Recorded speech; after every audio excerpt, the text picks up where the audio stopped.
This is the final part of this this session on soteriology. And so go ahead and follow through with the book. Again, I don't cover at the end the goals of salvation. That's something you can be reading at the very end of the chapter.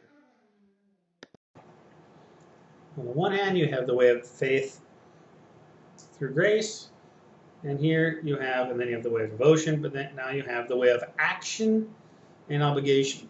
And you can draw a contrast. Maybe that'll be a question on the final exams, like what, compare and contrast the way of faith through grace with the way of action and obligation.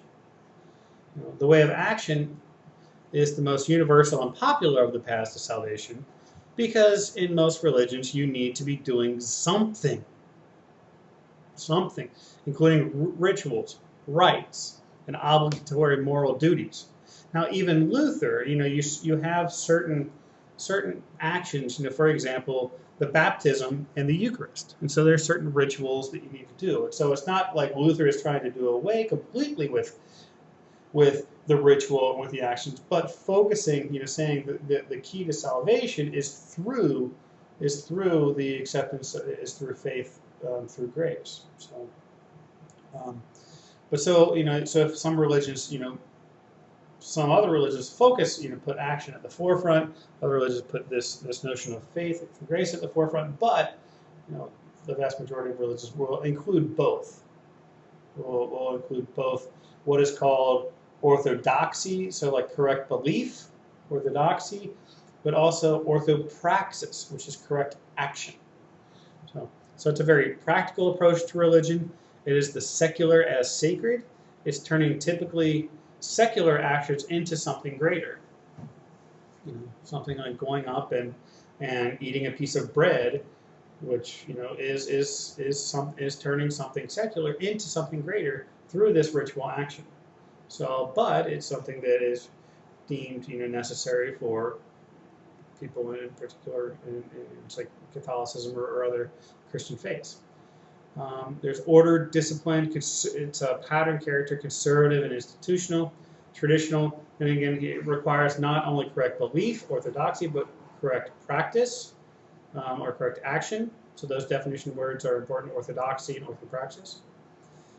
It's very suspicious of innovation or change, these ways. And I have you look at how rarely the Catholic Church has instituted change into its liturgy. So the idea is that okay, these actions they're instituted from the founding, and so we don't really mess with them. So you have examples, 3 examples we'll look at: Orthodox caste Hinduism, Islam, and Judaism as particular ways of action and obligation in order to achieve salvation. The way of action and obligation in Hinduism and Orthodox caste Hinduism is pretty much the root of that religion. So it puts a great emphasis on the performance of duties. Duties are essential in Orthodox caste Hinduism. This is the Hinduism where you have the caste system. You have the 4 castes, and you're born into a particular caste. And it's not like the United States where you have a meritocracy where you can move up and down the socioeconomic ladder. It's a caste system. And so the emphasis is on the performance of duties that are associated with one's class and stage of life. There are certain things that you should be doing as an untouchable that you should not be doing as a warrior, and vice versa. Now, these sacred codes of behavior are found in the Code of Manu, and so they have, they're rooted, and also in like a kind of sacred, code. We'll get to is like kind of passed down from the gods, and so you can't just change them, or else you'll be changing the way the gods intended the world to be. So now Dharma in this sense in Hinduism, Dharma is, and this is an important definitional word, Dharma is the practice and fulfillment of duty. That's one's Dharma. And the way to increase your karma is by following your dharma. So you increase your good, kind of like your good points, your karma, by following your duty, by fulfilling your duty. The practice of duty in one's life will lead to a happy and moral life, and possibly to the liberation, or what's called moksha, from the cycle of birth and rebirth. The cycle of birth and rebirth is the cycle of samsara. But so practice of duty, and so you may, with this teaching of rebirth, of being born again into reincarnation, the practice of duty in one's life will lead to a happy and moral life, and possibly to liberation from the cycle of birth and rebirth. But also it could lead to being born into a higher stage, a higher caste. There are two types of duties. You need to maintain these duties so as not to disrupt the structure of the cosmos. Okay, there's duties as far as your class is concerned, and duties as far as your stage of life is concerned. Okay? But you need to maintain these because, going back to cosmogony and to deity, this is how all of these things are interrelated. You have to follow, the order of society is divinely instituted. And you can't go against that. You can't go against the divine ordering of society. And so you need to maintain these duties so as to not disrupt the structure of the cosmos. And this is important, this quote. It is better to do one's own duty poorly than to do the duty of another perfectly. Okay? It is not the responsibility of the farmer to protect the people. So if you're born into the caste of the farmers, you need to be performing your own duty properly, and that is how you can achieve moksha, or that is how in reincarnation you could be born into a higher caste. So there's 4 classes, and there's duties associated with each caste. The Brahmins, or the priestly class, teaching and studying the Vedas. That's their duty. That's what they should be doing. The warrior, protect the people, bestow gifts, and offer sacrifices to the gods. The farmers and producers tend cattle, to trade, cultivate land, and laborers to meekly serve the other 3 classes. This is the class of people often called the untouchables, the class that Gandhi fought so hard to liberate. So Gandhi comes from a very privileged family. He was a lawyer, educated in England, and he went back to India, and he hung out with the untouchables, and people were appalled by that, because he was not following. He was empowering the laborers and the untouchables to try to move beyond their caste, and that's just not. I mean, that's unheard of. And so, I mean, it's going against the sacred structure of the cosmos. So, so not only was Gandhi fighting the English for the independence of India, but he was also fighting Hindus themselves, ones who were Orthodox Hindus, or you can say fundamentalist Hindus, who were saying, you're going against the sacred order of the cosmos, and so that's not what you should be doing. So now there's also duties in the 4 stages of life. You need to be going through this initiation, the student, marriage, retirement, and retreat. In that, you're in search of self-control and spiritual insight. And then finally, the homeless wanderer is the stage where you have no obligations and no possessions. And this has 2 purposes, this final stage. You find the knowledge of the soul and find liberation from the cycles of rebirth and death. And so it's one of the stages, or ashrams, one of the stages of life is to go through this stage where you have no obligations and no possessions, in order to try to free yourself from, to achieve moksha, to free yourself from samsara, the cycle of rebirth and death. Our second example for the way of action and obligation is Islam. The word Islam itself means surrender. Surrender to Allah. So give up yourself to Allah. The soul of Islam is in the practice rather than its theology, located in the daily obedience of the faithful to the commands of God.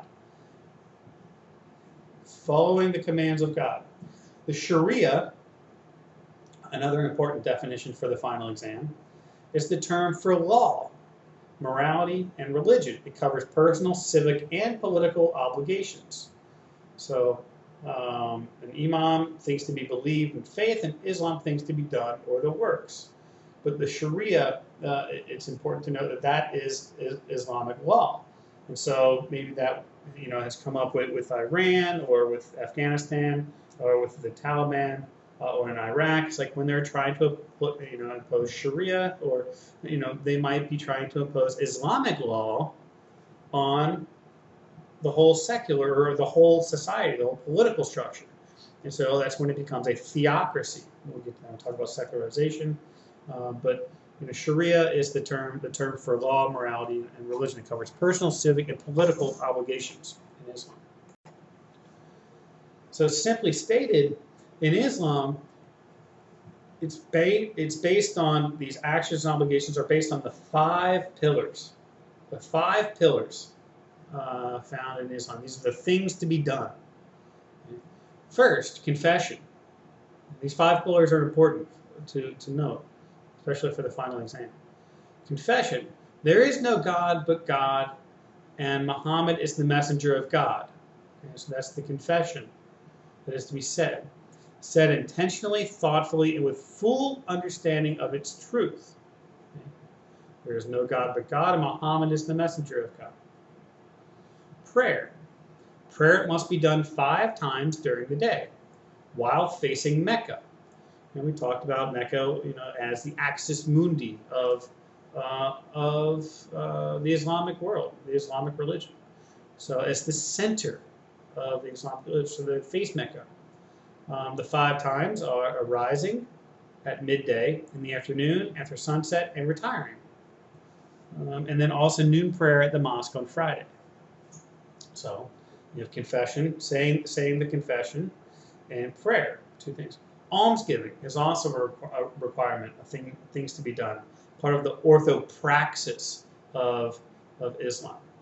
Fourthly, fasting during Ramadan. Ramadan is the 9th lunar month of the Islamic calendar. And you have total abstinence from food and drink during the daylight hours for the 28 days of Ramadan. And it's an act of self-discipline and an important social dimension. Okay? Now, this gets us back to Durkheim, and this notion of, what is the function of the social within the sacred? So fasting, it's an act of self-discipline and deference to the divine, but also it serves an important social function in bringing the community together. The whole community is going through this. Everyone. And that's why it's like with Catholics, it used to be that they couldn't eat meat on Fridays the entire year. Now, people have argued doing away with that ritual, doing away with that prohibition, is, it's somehow eroded the Catholic community. You knew another person was Catholic because any Friday throughout the year, they were not eating meat. So, Catholics could commiserate about it or talk about it or have recipes or they would have dinners together. But it serves an important social dimension. So the fasting during Ramadan serves a really important social dimension. It also brings up interesting things with church and state, interesting issues with church and state. Some testing was done in public schools, testing like the Iowa test or the standard test or the test for No Child Left Behind or testing for high school applicants were done during the month of Ramadan. Well, for Islamic children, they can't eat during the daylight hours, and so if the tests are in the afternoon, they're tired, they're exhausted, and so at what point do you accommodate? So again, do you change the time of the test, or do you force the Muslims to change their ritual behaviors. So, question for when we talk about church and state. So, and then fifth, the pilgrimage to Mecca, we call it the Hajj. Every Muslim who is physically able must go on a pilgrimage to the Holy Land, and the pilgrimage itself contains a whole series of rituals. And so I've had pictures in the past of the pilgrimage to the Holy Land, so, or to Mecca, around the Kaaba, walking around the Kaaba praying. So also they're expected to refrain from drinking, refrain from eating pork, just actions in all commercial transactions, and participation in holy war or jihad against Islam's enemies. Now, it's important to note that this participation in holy war or jihad against Islam's enemies, it's not necessarily a physical war, but it's a spiritual war. And jihad has two ways, different ways, just like with any term. There's a number of ways of looking at it. In one sense, with jihad, you're in jihad against yourself. You're in war against yourself and against your own desires and your own wishes to go against the teaching of Islam. And so you're constantly battling yourself. And then also, like looking at holy war, jihad against Islam's enemies, is from a spiritual perspective and not accepting some teachings. But then you also have some Islamic extremists that take this holy war or this jihad, literally speaking, and saying, yes, it's going to be holy battle, physical battle with weapons against Islam's enemies. And somehow anybody who is not Islamic is the enemy. And so if you're not with us, you're against us, that kind of mentality. Where, the leaders of Islam, and for the most part, that's not the way they read the Quran, or they read these 5 pillars. So, or they read what jihad means. So just know that jihad, it has multiple layers of meaning. It's a war inside yourself. It's a spiritual war, and then extremists take it as being like a physical war against Islam's enemies, and enemies are considered anybody who is not a Muslim. So wide variety. Just want to make sure that you understand the nuances of that word. The final example, the third example of the way of action and obligation, is found in Judaism. There's not really an official Jewish creed outside of the Torah, the first 5 books of the Bible. So Jews emphasize orthopraxis, so acting. They emphasize acting. The way of the Jewish life is presented in the Halakha. This is the way of redemption. There's no sharp distinction between the sacred and the secular. So in their secular lives, they continue to go about trying, following these requirements, eating kosher, for example. If you pick up, next time you see a Bible, whether you're in a hotel room or at home, pick up the Bible and read the book of Leviticus. Just flip to any page of Leviticus. Now Leviticus is like a whole, essentially it's a do not do X. I mean, it's a whole list of how to eat kosher, how to do this, how to do that. So Orthodox Jews will follow that, and strict Orthodox Jews will follow that the book of Leviticus in their daily things. I mean, there's even like how to flip on a light switch, for example. A proper way to do it. So they call their observance the mitzvah, the pious response to God's command. But the most important observance is keeping of the Sabbath, or Shabbat. Keeping of the Sabbath is the most important observance in Judaism. Also, if you're looking at actions, obligations, they observe several festivals throughout the Jewish calendar. And so these rituals, you have Rosh Hashanah, which is the beginning of the year, a week of remembrance, judgment, and penitence. And this culminates in Yom Kippur, which is the Day of Atonement, okay, of atoning for one's sins. The Passover commemorates the exodus of Israel from bondage in Egypt. The central ritual is the Seder meal, or as family service, and each part of the meal is a reminder of the trial of the Jews. Then Shabbat, a feast of weeks, or Pentecost, 7 weeks after Passover, when Moses received the Ten Commandments. There's also a rite of passage in Jewish life: circumcision, the bar mitzvah or bat mitzvah. At the advent of puberty, young Jews will pledge their allegiance to the Torah, and there are dietary laws, or what's called kosher, of keeping kosher. And again, with kosher, the same way that in the month of Ramadan, the fasting in Islamic communities, keeping kosher helps build community. When you place dietary restrictions on groups of people, it builds community. And it also distinguishes them from outsiders. And the kosher laws, and that's like something you can read in the book of Leviticus. It's meant to make God's presence known in life's fundamental activities. So God is present. It's not. The idea is that it's like, oh, my secular activities are secular, and when I go to church, then I'm with God. The idea is that I am practicing, and I am making God's presence known through all of my activities. Through the way I eat, through the way I dress. If you see Orthodox Jews in their attire, and so there's not this strict separation of secular and sacred, because the sacred is found in the secular. And God gave these laws on how people need to live their lives. So you have all of these obligations, all of these actions that you need to be doing. And so those are 3 examples of the way of action and obligation, and we will then move on to our next way of salvation. So our 4th way of looking at these ways of salvation, or how to attain salvation, is a little bit different in this sense that it's much more intellectual.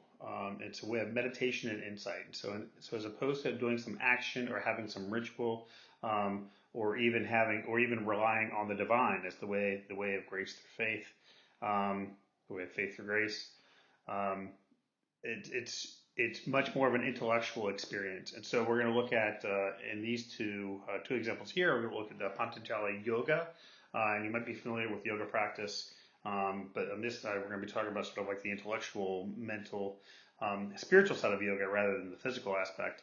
And then also go back to Buddhism and talk more about Buddhism. And so talk about those 4 noble truths. I talk about the Eightfold Path with regard to that. So, but this is a much more intellectual. And so we have a couple distinctions here to think about.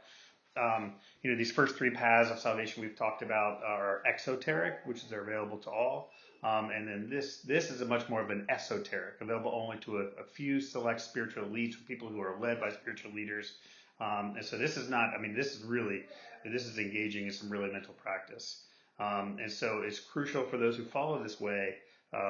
They believe that insight is crucial for achievement of spiritual freedom and release. So if you're practicing, like in Zen Buddhism or other Theravada Buddhism, what we'll talk about, you have to like go in and sit in sesshin and sit in these long periods of time, and engage in these intellectual hurdles and mental puzzles, and it's really challenging. And so it's not just something, you can go to church for go to church and receive the Eucharist on a Sunday. I mean, this is something that's really intentional, mental and meditative insight and practice. And so what enlightenment entails, it regards this illusory division between the subject and object, and the self and the ultimate. So really what you want to, the whole idea of this enlightenment in this regard is you meld yourself with the one, meld yourself with everything. And so both examples we're going to be covering here are strenuous disciplines.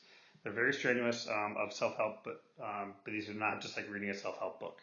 So with that, we'll turn to these 2 ways of meditation and insight. Example 1, classical yoga, or Patanjali yoga.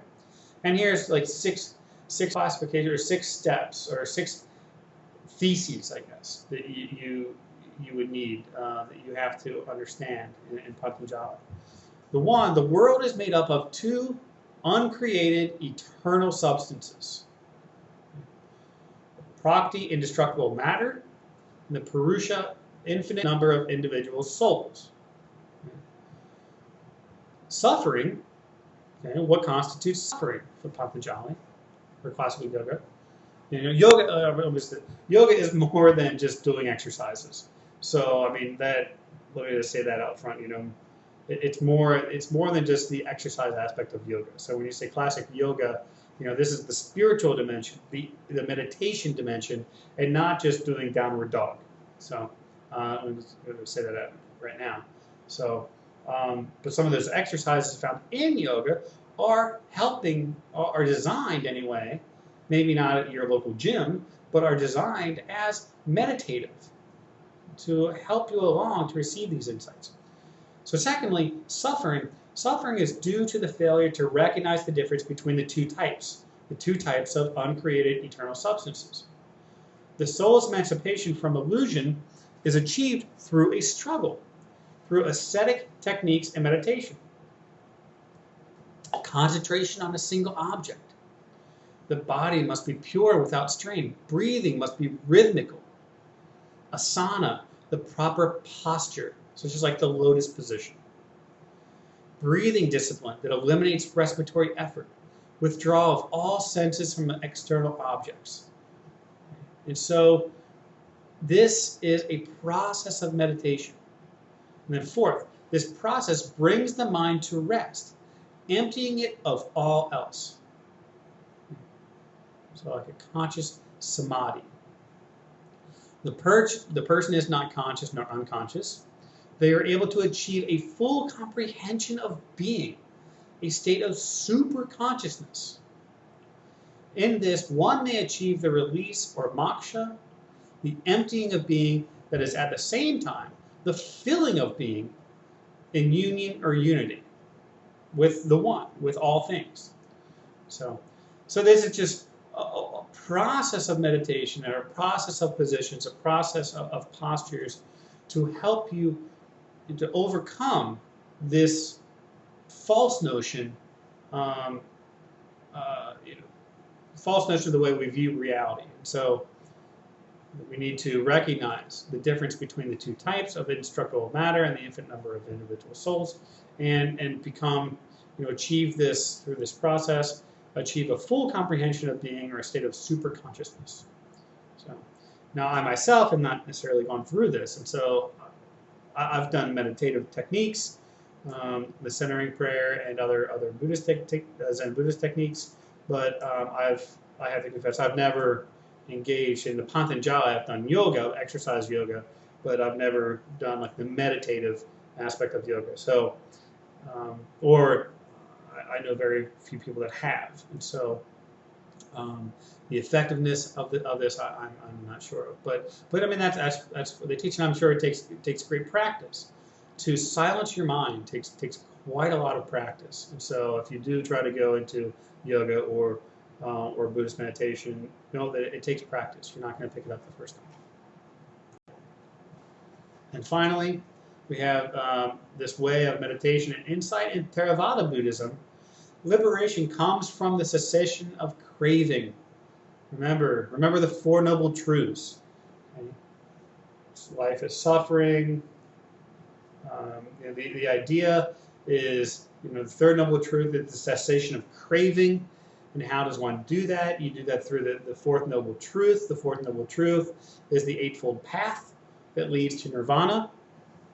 And so, but this is the idea, is that all suffering comes through the cessation. All liberation from suffering comes through the cessation of craving, which is the cause of all suffering. So it's insight. Insight is what allows you to see this, and the fourth noble truth, or the Eightfold Path, is what helps you overcome and achieve this insight.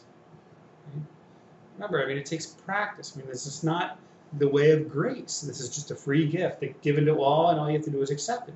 This takes work and effort to achieve enlightenment. So it's esoteric. It's not just given to all. So it takes work. Now, what is the Eightfold Path? You have three divisions within the Eightfold Path. You have right understanding, right aspiration, which are the wisdom paths. Then you have the ethical paths, or karuna, right speech, right action, right livelihood. And then samadhi, the mental discipline, right effort, right mindfulness or attentiveness, and right concentration. So you have to work to achieve enlightenment. It's not just given. You have to go out and do this. And it takes practice and effort. And I think I've mentioned my buddy who's a Buddhist monk. He's my college roommate. He's a Buddhist monk now up on Mount Baldy out in California. He's been up there for years, trying to, he's in the Zen tradition, but he's trying to, go through these series of breakthroughs and techniques, and it doesn't happen all at once. And it's work, it's effort, but it's worth it. It's worth it. So, but the idea is that meditation and insight is that it's something you have to be doing. You have to be doing. It's not something as like in the way of faith for grace of just freely just accepting. It's like, okay, yes, God loves me, and therefore I'm saved. And this, to achieve enlightenment, you need to go out and actively do these things. So those are the ways of salvation in order to earn salvation. And you do have additional material that's reading material that I'm not going to cover in this lecture. Go to the goals of salvation and liberation. Okay. One, you have psychic wholeness and restored social order. Okay, that's a goal. Okay, that's one of the ends of salvation and liberation. You either have like a messianic or utopian age. You have the Israel's messianic hope. And secondly, you have this notion of resurrection or immortality and the eternal life. Some religious traditions teach that is the goal, that is the end of salvation. And then finally, you have samadhi, nirvana, or sunyata. These are three major just typologies of goals of salvation. And also, I want you to look at on the Blackboard, if you want like a nice brief overview of different religions' views of heaven and hell. Click the link for session 17B in Blackboard, and it takes you out to a website that has that. So it's just a nice, short summary of the different religious teachings and their view of heaven and hell. And then finally, you're responsible for reading these theological models. And the reason why I'm not covering it here is it's pretty straightforward. So read this material. The theological models by Charles Jones. It's how, he's writing from Christianity, but all religions could be using this. But it's how does Christianity relate to other religions? How do Christians relate to other religions? One model is exclusivism. There's a strong and a weak version of this. It's essentially it's like, oh well, Christianity is the religion and that's it. Everything else is excluded. Christianity leads you to salvation and nothing else does. And there's a strong and weak version of that. There's inclusivism. There's two versions of inclusivism Jones talks about. There's in spite of inclusivism and by means of inclusivism. There's also pluralism and parallelism. And so be aware, be familiar with these theological models and be able to explain, especially explain the differences between strong and weak exclusivism, in spite of and by means of exclusivism, and by being able to explain the difference between the four models. So with that concludes session 17 of TRS-2A, The Religious Quest. And go ahead and make sure you do this reading material, discussion board postings, and we'll move on to session 18.